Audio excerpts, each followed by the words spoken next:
Hey everyone, Devin here. If you're new to the group or you haven't been to the lives or uh, done much voting in the polls and stuff, I am the admin for the group. I created it and I am a yoga teacher.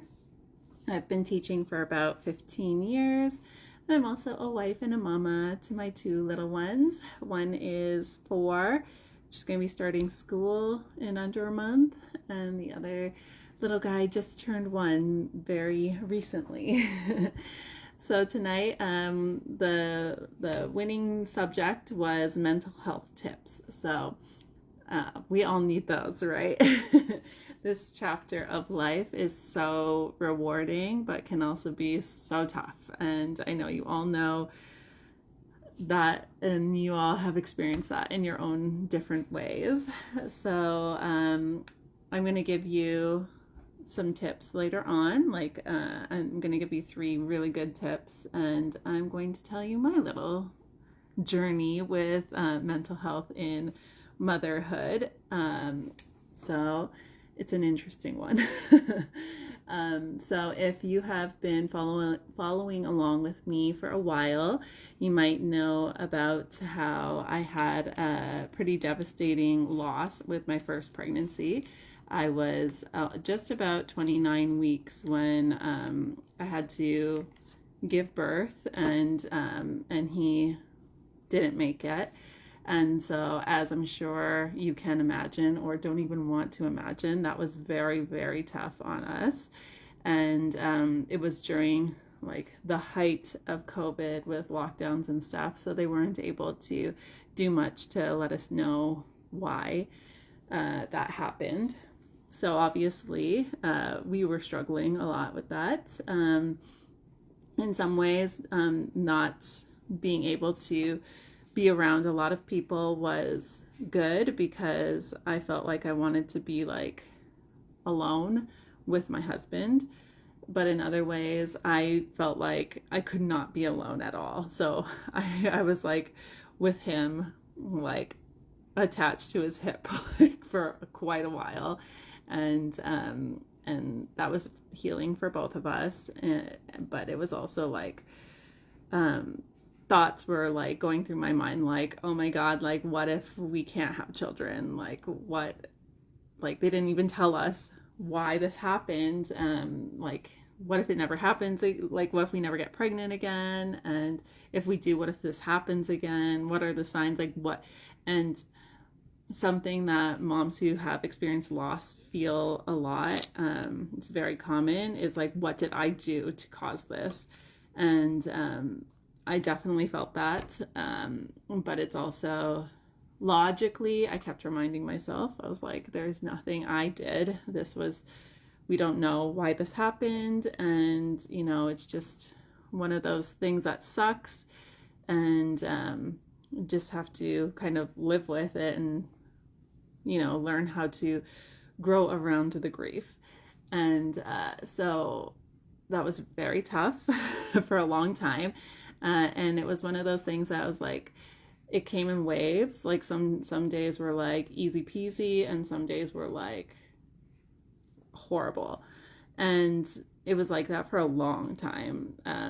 Even after I got pregnant. So I got pregnant pretty quickly. It was 5 months after, almost exactly to the day that happened, that I got pregnant again with my daughter. And so COVID was still going on pretty strongly, and I felt a little bit grateful for that because I wanted to just be with my immediate people, like my immediate friends and family, and not let the world know. So I didn't announce it or anything, because one of the hardest things I found with the first pregnancy was that I did all those cutesy milestone things, and then I had to post about how he didn't make it. And so I was like very private about my pregnancy with Izzy. And like we also bought a townhouse at the same time, and we decided to renovate it before we moved in. So that was a really good distraction, because it's very hard to be pregnant after a loss, especially so soon after a loss, because you are just still like in the grief big time. And then when she was born, the doctor, I had a midwife and a doctor, and the doctor wanted her to be delivered earlier than her due date, just in case, because they didn't know what happened the first time.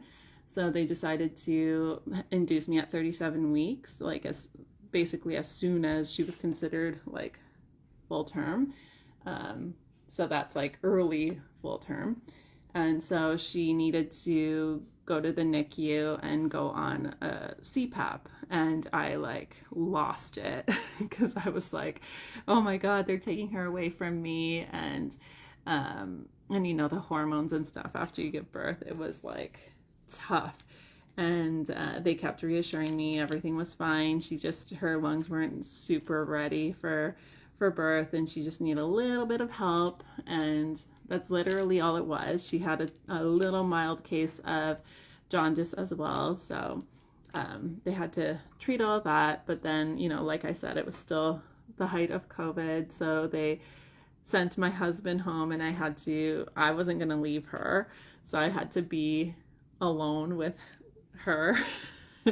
Luckily, it was only for one night that I was without him, but it was tough because I was obviously recovering. And when she got home, it was like, oh, you know, we can breathe now. But then all those other things started coming up with like newborn life. Like, you know, she's crying and we don't know why. And then you know how the mother has so much more of a bond with the baby at first than the birthing partner, or like, you know, the husband or whatever. So she wanted me all the time, and I didn't know what I was doing, and I was like super mad and then really frustrated with myself for being mad, because I was like, she's here, like our first baby isn't. I don't have the right to be mad about anything. And then eventually it clicked to me. I was like, yeah, like the first baby is not here, but I still have the right to feel what I feel. And so it took a while though. And then it was she was like 2.5 years old when we got pregnant with Felix, and that was like, so much time had passed that things were a lot easier for me mentally. You know, for her, I was like, it felt like I was desperate to have her. With him, it was just like, oh, surprise. Like we weren't preventing, but like we weren't expecting this to happen either. And it was like such a little happy surprise. And it was funny because his due date was the day before Izzy's birthday. So we were like, oh my God, like this is hilarious. And I just had this sense the whole time that everything was going to be easy peasy and all right. And it was such an easy pregnancy. The only thing that was tough was like, I really wanted to go spontaneously so I could experience that. And that didn't end up happening because he didn't want to come. So he had to be induced as well. And like the labor, you know, labor isn't super fun except for the fact that, you know, you're going to meet your baby. So, you know, I had the epidural. It didn't work on one side, but I was kind of thankful for that because I understood when to push better. And so because of that, like the actual delivery was super easy. My recovery was a breeze. Like I felt fine immediately. And like, I just had this feeling from the very moment that I took that pregnancy test that whole pregnancy was going to be like that. He did have what I call super jaundice, and he had to be under 3 lights for 5 days when most babies need like 1 light for like hours. So that was a little worrying because jaundice, most babies have some degree of it. and not all babies need to be treated for it, but if it's very high, then it can be dangerous. And it was very high for him, but he ended up being fine, and he's thriving, and he's off the charts for his length and stuff. And that's just like, nothing will heal the fact that our first baby isn't here, but healing for me, in a sense that, like, I was able to have my two lovely children, and the pregnancies were not that hard, and all of that was very healing. And I just wanted to help you guys with some of the techniques that I used to be able to heal a bit. There's always going to be that grief, but it's it never goes away. It never gets easier, but like your heart gets bigger almost. So you like grow around it. So mental health in general, when you are a new mom, whether it's your first or 10th baby, that's the most babies you've ever had at that time. And you're like, what am I even doing? Every time, even if you have like multiple children, every child is different. And then you also realize, oh yeah, I forgot about this and that, and well, this sucks and whatever. So there's those challenges. There's also the challenges with your relationship. Like, things are, even with the most healthy, loving relationship, it's not exactly the same as pre-pregnancy. And there's like so many things that are demanding and overwhelming and draining for both parents, that like things aren't exactly the same as they used to be. And finding alone time is like sometimes next to impossible. So that can also be a big challenge. And then, the changes your body goes through are a huge mental block for a lot of women. The hormonal stuff, of course, is so difficult, especially for some women. Like, it differs for everybody. And the way that your body looks, it can be something that is very, it's something that we were really drilled into our heads since like generations before any of us were born, about how we should look right after having a baby. And that's annoying in itself. So I want to give you some tips, one tip for each of those things. So when you're having like that really challenging adjustment period for yourself, not your relationship or whatever, just for yourself, trying to figure out how to mother, parent another child or another human being, a whole ass another person, and trying to figure out your style and like what works for you, and like how are you going to care for this baby? How are you going to like sleep train this baby? How are you going to find time for yourself, find time to shower, find time to housekeep and stuff like that? It's a lot on the plate that people don't talk about really. So all of that contributes to overwhelm. And when you're overwhelmed, sometimes it's almost like you go offline. You have all these things to do and you're like, I can't do any of it, so I'm just gonna sit here on the couch and do nothing, and I'm gonna feel judged, but that's all I have the capacity to do. And that makes you feel like even more sometimes overwhelmed, because you're like, well, I didn't get any of the things done that I needed to get done. So something to do for that is to pick a thing, pick like a priority thing. So like, for example, if your kitchen is an utter mess and you can't even like get a spot in there to clean, but like maybe pre-pregnancy you cleaned the whole house, you had like a cleaning day, like that's not going to happen now. You don't have those like 2 hours or whatever it took to clean your entire house in one shot. So like you pick an area, like pick the priority. If it's the kitchen, pick the kitchen. You know, if you're worried um about like a stinky garbage, or you're worried about like ants or something like that, you know, do that thing, because that's the priority. If you're like, oh, I hate the way that like there's toys all over the floor, like that's maybe not the priority right now. You know, pick the thing that is the priority. And you know, if it's, hopefully it's only going to take you like 20 minutes, and then boom, then you can sit on the couch and relax after that. You did that one thing, and then the next day you pick the next priority, sort of thing, you know? Don't overwhelm yourself with trying to do all the things all at once.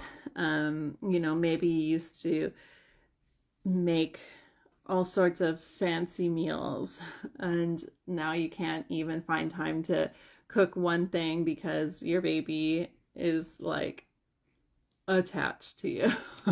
I get that. That's what both of my kids were like.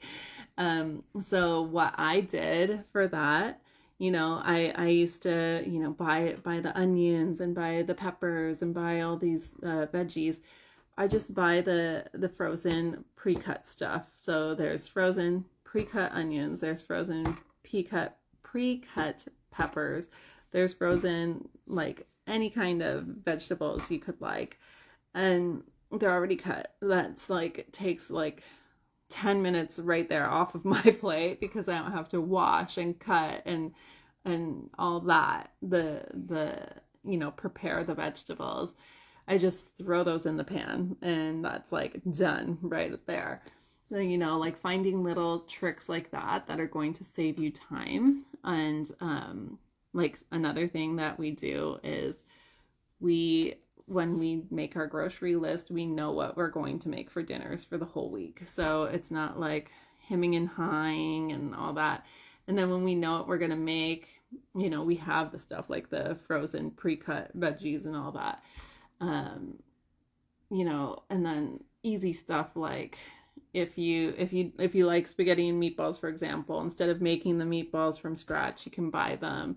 And I know like some people might be like, what, that's sacrilege, but you know, you gotta make it easier on yourself. You know, you can also, if you have a village that can help you, maybe when they're able to help you, you can meal prep a bunch of stuff and do leftovers. Like we usually have a couple of nights of leftovers, and that helps significantly. So, you know, you have to find these little hacks that are going to take time off of what you usually spend to get things in order. And then for your relationship, you know, you might have these expectations to have the same relationship you had pre-pregnancy. So the first thing I would say in that regard to help you with your mental health, because you are putting these like expectations on yourself, is to be super communicative with your partner. And I know that sometimes that can be overwhelming in itself, to be like, hey, let's sit down and have a talk. And then that can feel like, sometimes, you know, if you say, hey, we need to talk, that can put the back up of the other person. So, you know, just try to have really open communication. So if you can't do it like face to face, email them, or, you know, text them and be like, I want to talk to you. It's not like one of those talks. I just want to have a talk with you so we can be on the same page, you know. A lot of people feel like resentment that their partner is getting more sleep than you, and it almost comes into like a competition of who's more tired. But like, it's not a competition. If you're tired, you're tired. You know, if somebody's gotten 5 hours of sleep and you've gotten 2 hours of sleep, and they're like, oh, I'm so tired, and you're like, you're tired. It's like, I understand and I get that, but it's not helpful. You know, you're both tired. So have that communication. And you know, it might not be the most like romantic time in your relationship, but I feel like it's a really good time to be like best friends. You know, you might not have the time for the romance and stuff that you want or like or expected to be able to get back to, but you can have the time to like chit chat about stuff and you know, send each other like funny things that you find while you're nap trapped and you're scrolling, or you know, share like a favorite show that you guys maybe wouldn't have watched together and you can watch together, or like a show that your baby or child likes. Like, for example, us, we are a big SpongeBob family. So it's like the first show that my daughter, like first kids show that my daughter liked and like latched onto. And so we're big SpongeBob people. She doesn't watch it as much anymore, but we're like, you know, it's in our heart and we're gonna introduce it to Felix probably. um so, and you know, and we have our inside jokes that are SpongeBob stuff that only like my husband and I would get, because you know our friends don't watch SpongeBob. So it's like, you know, you have those funny and cute inside jokes and stuff that you can build. You know, you build that like best friendship, and then when you have more time and you have the capacity and stuff, then you can add the romance back in. And then for body image, so that's a big one. So many people get so upset that their body looks a certain way and that they haven't bounced back immediately. And for me, it's like I get that on the one hand, because you know, like I said, we've almost been like pre-programmed to expect our bodies to look a certain way. And when it doesn't happen right away, it's like, what's wrong with me? Like, I'm not enough, or I'm not doing enough. I need to be doing more. And that's like so counterproductive because you already have so many things on your plate. Of course, being healthy is important, but, you know, not judging yourself for how you look after growing a whole person. If it was a singleton pregnancy, you know, if you've had a multiple pregnancy, that's even tougher. You know, you're gonna look a certain way. Like Felix was 8 pounds 11 ounces when he was born. Like that's a lot. And it wasn't just him, you know, it was the placenta, it was the amniotic fluid, and like increased blood volume and all that. Like, you know, that does a number on your body, and you're not a rubber band to like snap right back. So you know, being kind to yourself is a huge thing. That's a overarching thing of this whole thing. You know, we have our expectations and our negative internal voice that is like telling us we're not enough or we're not doing enough. But being kind to yourself is the overarching thing. So for body image, just another, you know, be kind to yourself. You grew this baby, your baby's healthy, your baby's in your arms, and you know, you have the body to prove it. You know, this baby did not come from the stork. Like, you grew it. Like, that is a feat, and you know, you're gonna look that way.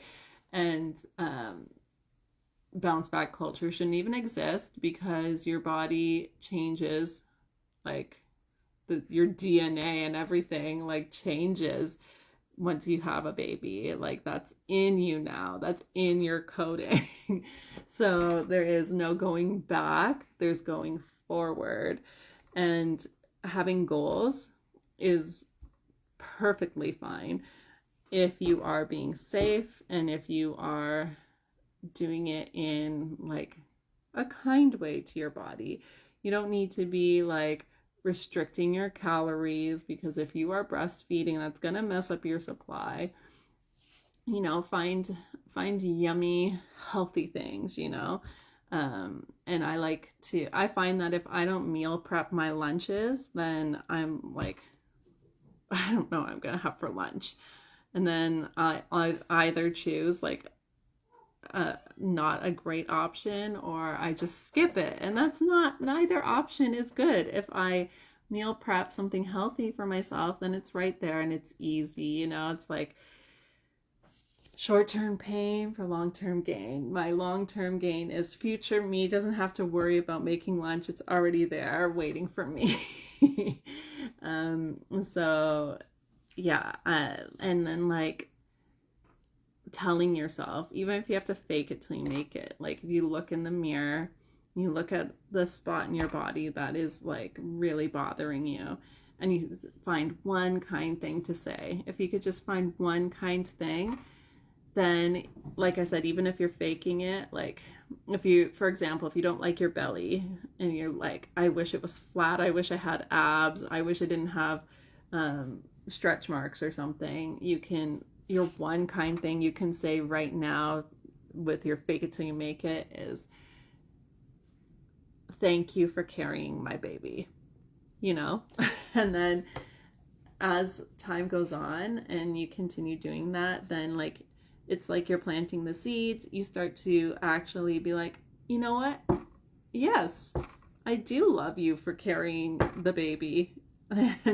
And you know, that helps you to create a more positive image going forward. You know, it's tough because you, like I said, you might not feel that way at first. You might be faking it, but being able to tell yourself that one kind thing will help you to actually feel that eventually. And then, you know, maybe you're like, I love that part of myself now. I don't have ill feelings for that. So then you can move on to somewhere else until you love more of yourself. All right, so that was a lot to talk about. So let's recap.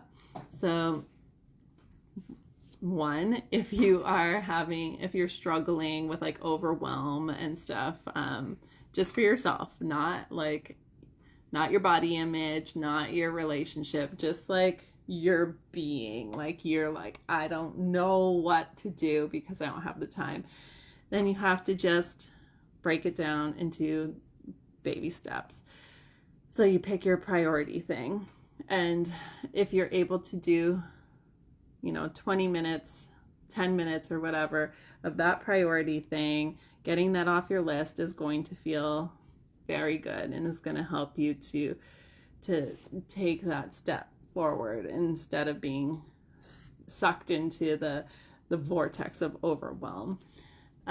For your relationship, having that open communication so that, if something is bothering you or if you need more help, you're not like internalizing all this like resentment to your partner. And then being able to have that open communication and that understanding that this is not the same point in your relationship as it was pre-pregnancy. You can make it your best friend chapter and really grow that relationship, that aspect of your relationship.